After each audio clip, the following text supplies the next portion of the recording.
dalam rangka peningkatan ekonomi di daerah Tanah Toraja, ada banyak hal-hal yang harus dilakukan dalam pengembangan itu, termasuk konsumsi masyarakat Toraja dalam berbagai makanan dan ekonomi lah dalam artian itu. Pertama, produk ekonomi Tanah Toraja pada saat ini berbanding terbalik dengan keadaan yang lama. Ada persoalan. Pertama, ada pola yang berubah. Ada pola yang berubah dari masyarakat yang produksi menjadi masyarakat yang konsumtif, yang berdampak pada banyaknya produksi luar yang masuk sehingga orang Toraja menjadi konsumen. Hanya persoalan produksi luar itu masuk ke dalam Tanah Toraja, ada banyak hal-hal yang tidak mengikuti standar, yang justru menimbulkan sesuatu yang merupakan masalah besar. Terutama, taruhlah misalnya, produksi ikan kita kemarin sangat sedikit dari jumlah konsumen. Sangat jauh sekali perbandingannya. Sehingga banyak ikan yang masuk dari daerah luar yang berdekatan dengan Tanah Toraja. Persoalan yang ada di situ adalah, pertama, pemerintah harus mengontrol tentang penggunaan vaksin, termasuk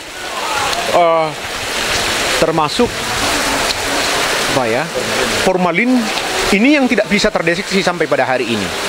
Bayangkan ada kondisi yang kita mau katakan ke masyarakat Toraja saat ini. Contoh misalnya ternak. Toraja ini merupakan daerah kultur, daerah kebudayaan yang bisa memakai kerbau itu sebagai simbol ritus agama, juga simbol untuk mengatakan hewan yang dikorbankan dan yang nantinya akan dimakan oleh setiap orang Toraja. Persoalannya kontrol terhadap itu tidak berjalan semestinya. Harus ada peraturan daerah yang harus mengontrol terhadap persoalan-persoalan itu, termasuk pemerintah daerah harus gencat melakukan tugas ke bawah untuk mengontrol ini. Bayangkan, bisa dibayangkan kalau misalnya kerbau yang datang dari luar 2 hari di pasar dan itu divaksin, disuntik dalam 2 hari itu, setelah itu dibawa oleh orang yang memiliki pesta adat, lalu dikorbankan, setelah itu dimakan. Ini sangat berbahaya, sangat berbahaya. Tidak sampai 1 bulan, masyarakat disodorkan dengan konsumsi bahan-bahan kimia begitu banyak. Nah, ini yang saya kira ke depan harus menjadi yang harus dipikirkan oleh masyarakat Toraja, termasuk Pemda, pemerintah daerah Tanah Toraja, untuk membuat perda dan sekaligus kepada Dinas Perdagangan dan Perindustrian untuk mengontrol masuknya hewan-hewan yang atau produksi-produksi lain yang akan dikonsumen oleh masyarakat Toraja. Dan yang ketiga, pesan terakhir saya kira memang menggenjot pertanian kita, ekonomi kita, baik perikanan, peternakan harus didorong tanpa melupakan kearifan lokal kita. Ya, dulu orang Toraja sangat arif dalam mengelola lahan, mengelola peternakan, sehingga mereka sangat sedikit sekali menggunakan tentang bahan-bahan kimia. Bahkan dikatakan bahwa mereka tidak memakai bahan kimia.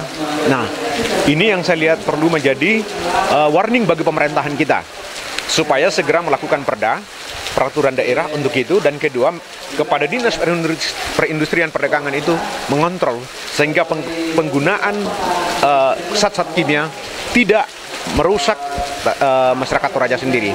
Bayangkan, saya tidak bisa membayangkan kalau anak-anak yang harus memakan bahan kimia, vaksin yang belum dicerna oleh hewan dan setelah itu dimakan. Saya tidak bisa membayangkan kita sendiri telah membuat sebuah kematian untuk sebuah bayi yang akan menjadi harapan kita ke depan. Ini kesalahan besar dan harus menjadi perhatian pemerintah. Ya, saya kira itu. Terima kasih.